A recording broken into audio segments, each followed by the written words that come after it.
Hello, hello mga kapets! At ngayon, nandito tayo sa barbershop ni Mang Tomas para magpagupit dahil babiyahe tayo papuntang Cebu. Kaya kailangan nating magpopogi ng konti para naman mas presentable tayo. Dahil nasa barbershop po tayo, magkakaroon po tayo ng kwentong barbero.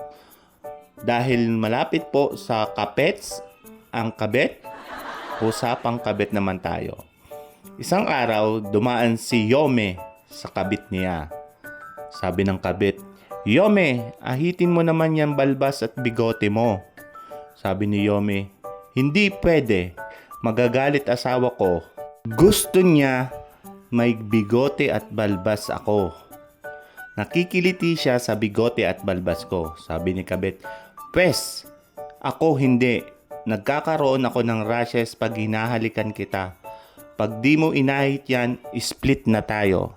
Sabi ni Yome, "Sige na nga, aahitin ko na. Huwag ka lang magalit."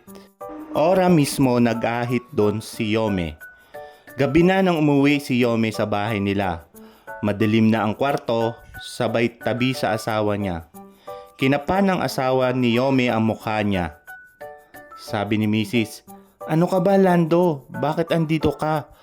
Bukas pa usapan natin para pumunta ka dito. Umalis ka na at baka abutan ka pa ni Yome. Pauwi na yon." Salamat sa panonood mga kapets. Hanggang sa susunod nating vlog, suportahan niyo po ako. Good night!